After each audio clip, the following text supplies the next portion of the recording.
Hello students, this is your bio class. तो students, आज हम बात करने वाले हैं नेक्स्ट टॉपिक के बारे में, that is microsporogenesis. Last video lecture में हमने बात की थी pre fertilisation structure and events. जो टॉपिक है ये हमने स्टार्ट किया था, जिसमें हमने माइक्रोस्पोरेंजियम के बेसिक स्ट्रक्चर को हमने डिस्कस किया था और साथ में फ्लावर के कुछ बेसिक डिटेल्स भी हमने डिस्कस की थी with the help of diagram.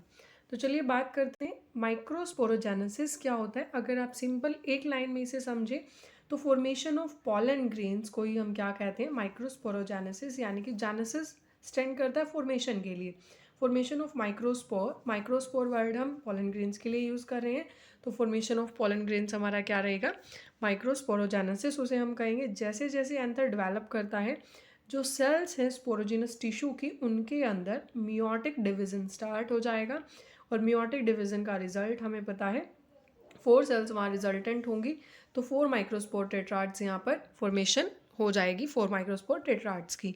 अगर हम बात करें जो माइक्रोस्पोर टेट्राड हमारे बने हैं उनकी प्लॉइडी क्या होगी। प्लॉइडी हम कह सकते हैं पर्टिकुलरली जो नंबर या सेट ऑफ क्रोमोसोम्स होते हैं किसी एक पर्टिकुलर सेल के अंदर, उसे हम प्लॉइडी बोलते हैं। तो बच्चों यहाँ पर मियोटिक या मियोसिस और मियोटिक एक ही बात है। मियोटिक डिवीजन के बाद जो माइक्रोस्पोर टेट्राड सेल्स बनी हैं उनकी जो प्लॉइडी होगी बच्चों वो हैप्लॉइड होगी। ठीक है, ये भी हम आगे समझेंगे किस तरह से हैप्लॉइड हुई। वैसे भी आपको एक चीज़ ध्यान रखनी है, मियोटिक डिवीजन गैमेट फॉर्मेशन में हेल्प करता है। तो कहीं ना कहीं माइक्रोस्पोर या पॉलन ग्रेन्स, ठीक है, यहाँ पर मेल गैमेट्स हैं, तो जो गैमेट्स हैं उनकी प्लॉइडी क्या रहती है, हैप्लॉइड रहती है। ठीक है, ये डायग्राम हमने लास्ट वीडियो में डिस्कस किया था। आई होप आपको क्लियर हो गया होगा। तो अगर हम बात करें आगे, each cell of the sporogenous tissue is capable of giving rise to microspore tetrad. यानी कि स्पोरोजिनस टिश्यू के अंदर जितनी भी सेल्स हैं, हर एक सेल कैपेबल है माइक्रोस्पोर टेट्राड की फॉर्मेशन में। हर एक सेल के अंदर इतनी कैपेबिलिटी है कि वो एक पोटेंशियल पॉलन या माइक्रोस्पोर मदर सेल की फॉर्मेशन करें। माइक्रोस्पोर मदर सेल के लिए बच्चों MMC वर्ड भी आप कई जगह देखोगे लिखा मिलेगा आपको बुक के अंदर, या पर्टिकुलर आप कहीं नोट्स यूज़ कर रहे हैं तो उनके अंदर भी, तो MMC यहाँ पर माइक्रोस्पोर मदर सेल के लिए ही स्टैंड करता है। आगे अगर हम बात करें, यहाँ पर हर एक स्पोरोजिनस टिश्यू की सेल कैपेबल है एक pollen grain microspore mother cell की फॉर्मेशन करने में। जो फॉर्मेशन होगी माइक्रोस्पोर्स की एक पॉलन मदर सेल से, यानी कि पॉलन मदर सेल से जब एक माइक्रोस्पोर की फॉर्मेशन होती है, किस प्रोसेस के थ्रू, मियोसिस के थ्रू। हमने अभी अभी बात की थी कि मियोटिक डिवीजन होगा जिससे माइक्रोस्पोर टेट्राड की फॉर्मेशन होगी, तो उसे हम क्या कहेंगे, माइक्रोस्पोरोजेनेसिस हम कहेंगे। जो माइक्रोस्पोर्स हैं बच्चों, यहाँ पर माइक्रोस्पोरोजेनेसिस के बाद जो माइक्रोस्पोर्स यहाँ पर बनेंगे, उसके बाद वो एक क्लस्टर में अरेंज हो जाते हैं। 4 सेल्स का क्लस्टर यहाँ होगा जिसे हम कहेंगे माइक्रोस्पोर टेट्राड।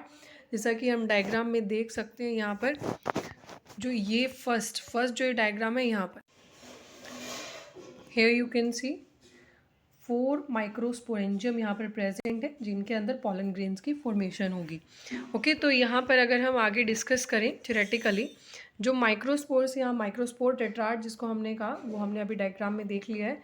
तो जैसे ही अंदर मैच्योर होगा, डिहाइड्रेट होगा, जो माइक्रोस्पोर्स हैं वो डिसोसिएट हो जाएंगे और उसके बाद डेवलप करेंगे पॉलन ग्रेन्स के अंदर। जो डायग्राम हम अगर यहाँ देखते हैं 2.3 इसके अंदर, तो ठीक है बच्चों, यहाँ पर जो हमारे पॉलन ग्रेन्स ये प्रेजेंट है, ये क्या होंगे, डिसोसिएट होंगे और उसके बाद धीरे धीरे डाइसेंस यहाँ से स्टार्ट हो जाएगा।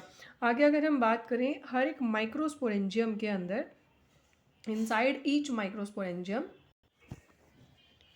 12,000 of microspores और pollen grains are formed that are released with the dehiscence of anther।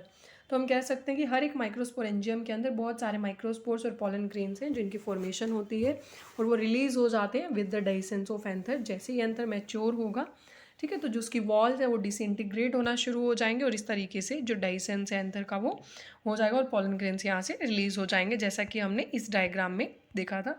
जो लास्ट वीडियो बच्चों वो ज़रूर देख लेना, क्योंकि उससे ही आपको ये डायग्राम्स अच्छे से क्लियर होंगी।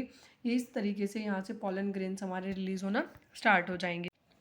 अगर इसी प्रोसेस को बच्चों हम एक फ्लो चार्ट के थ्रू समझें तो यहाँ आपको और भी अच्छे से क्लियर हो जाएंगी सभी चीज़ें। माइक्रोस्पोरोजेनेसिस यानी कि डेवलपमेंट या फॉर्मेशन ऑफ पॉलन ग्रेन्स हम यहाँ डिस्कस कर रहे हैं। तो सबसे पहले क्या होगा, मास ऑफ अनडिफ्रेंशिएटेड सेल या होमोजीनस मैरिस्टेमेटिक सेल। तो क्या समझना है कि सबसे पहले हमारे पास मास ऑफ अनडिफ्रेंशिएटेड सेल है, यानी कि सपोज करो ये हमारे पास एक एंथर है, ठीक है, इस एंथर से जो मास, यहाँ आप समझ गए ना, बाइलॉब्ड है यहाँ पर, ठीक है, ये बाइलॉब्ड एंथर है हमारा। तो इससे होमोजेनियस मेरिस्टेमेटिक सेल की फॉर्मेशन होगी, यानी कि हम कह सकते हैं कि काइंड ऑफ क्लस्टर्स यहाँ पर इस तरीके से जो सेल्स हैं यहाँ पर बन जाएंगी। हम ऐसे डिस्कस कर सकते हैं जो सेल्स होंगी हमारी वो होमोजेनियस होंगे नेचर में, यानी कि सेल्स के अंदर हम डिफ्रेंशिएशन नहीं कर सकते।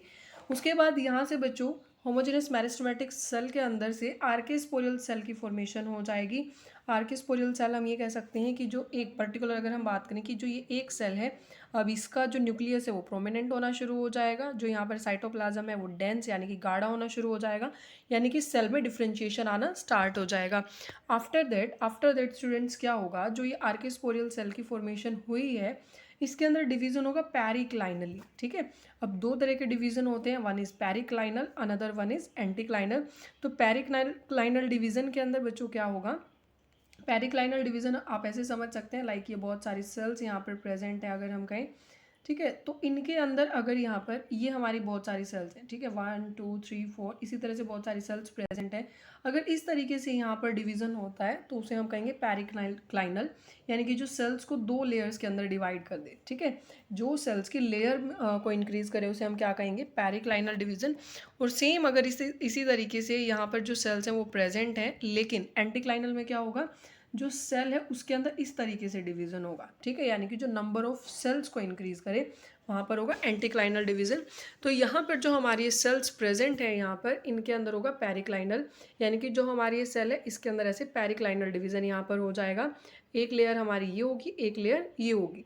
ठीक है, तो इस तरीके से पेरिक्लाइनल डिवीजन हुआ और उसके बाद यहाँ पर दो तरह की सेल्स की फॉर्मेशन होगी, प्राइमरी पेराइटल सेल्स और प्राइमरी स्पोरोजिनस सेल्स। ये पेराइटल सेल्स हैं।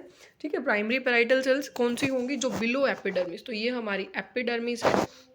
ओके, और एपिडर्मिस के बिलो यानी कि जो ये सेल्स यहाँ पर बनेंगी बच्चों, ये सेल्स एक बार मैं आपको क्लियर कर देती हूँ। देखो जो यहाँ पर ये हमारी एपिडर्मिस है, ठीक है, और एपिडर्मिस के ठीक यहाँ पर एपिडर्मिस के ठीक यहाँ जो ये सेल्स हैं, जो ये सेल्स होंगी, ये सेल्स हमारी होंगी प्राइमरी पेराइटल सेल्स। और प्राइमरी स्पोरोजिनस सेल्स कौन सी होंगी, जो टुवर्ड सेंटर, यानी कि अगर हम कहें कि पूरा जो हमारा क्लस्टर है सेल्स का, तो ये अगर सेंटर है तो टुवर्ड सेंटर ये हमारी होंगी इस साइड स्पोरोजिनस सेल्स। ठीक है, तो आई होप आपको ये क्लियर हो गया होगा कि स्पोरोजिनस कौन सी होंगी और इसके अंदर से हमारी जो है पेराइटल सेल्स कौन सी होंगी। तो अब जो प्राइमरी पेराइटल सेल्स है, यानी कि इसके अंदर अब हमारी जो ये सेल्स होंगी, जो ये प्राइमरी पेराइटल सेल्स जो यहाँ पर जिनकी फॉर्मेशन हुई है वो फर्दर फिर डिवाइड करेंगी और अब उनके अंदर हो जाएगा पेरिक्लाइनल डिवीजन, यानी कि जो हमारी सेल्स एक प्रेजेंट है उसके अंदर पेरिक्लाइनल और एंटीक्लाइनल दोनों ही डिवीजन यहाँ होंगे, यानी कि वो पेरिक्लाइनली भी डिवाइड करेगी और एंटीक्लाइनली भी डिवाइड करेगी और उसके बाद फर्दर वो फॉर्मेशन में हेल्प करेगी एंडोथेलियम लेयर में, मिडल लेयर में एंड देन टैपेटम। ये तीन लेयर्स की यहाँ पर फॉर्मेशन होगी इससे। और जो स्पोरोजिनस सेल है वो डिफ्रेंशिएट करेगी, यानी कि अगर हम बात करें इस सेल की, ये स्पोरोजिनस सेल डिफ्रेंशिएट करेगी और यहाँ से फॉर्मेशन हो जाएगी एमएमसी, यानी कि माइक्रोस्पोर मदर सेल की, यानी कि जो माइक्रोस्पोर्स की मदर सेल है उसकी फॉर्मेशन यहाँ पर हो जाएगी। और बच्चों यहाँ आप एक और चीज़ ऐड कर सकते हैं, जो माइक्रोस्पोर मदर सेल है फर्दर इसके अंदर डिवीज़न होता है मियोटिक डिवीज़न या मियोसिस भी जिसको हम कह सकते हैं, और यहाँ से फर्दर पोलन ग्रेन्स जो है हमारे माइक्रोस्पोर टेट्राड की फॉर्मेशन यहाँ से डायरेक्टली उसके बाद हो जाती है। ओके, तो इस तरीके से फ्लो चार्ट है जिसके अंदर इन शॉर्ट आपको चीज़ें एक्सप्लेन की गई हैं। तो आई होप आपको ये क्लियर हो गया होगा। ठीक है, तो इस तरीके से बच्चों आपने पढ़ लेना है। कल जो नेक्स्ट वीडियो होगी उसमें हम पोलन ग्रेन्स के बारे में डिस्कस करेंगे। माइक्रोस्पोरोजेनेसिस काफ़ी इंपॉर्टेंट टॉपिक है बच्चों, एग्जाम के पॉइंट ऑफ व्यू से भी, नीट के पॉइंट ऑफ व्यू से भी। ठीक है, तो ये आपने अच्छे से पढ़ लेना है। कोई प्रॉब्लम आती है तो आप बता दें, उसे हम नेक्स्ट वीडियो में या स्पेशल क्वेरी वीडियो में डिस्कस कर लेंगे।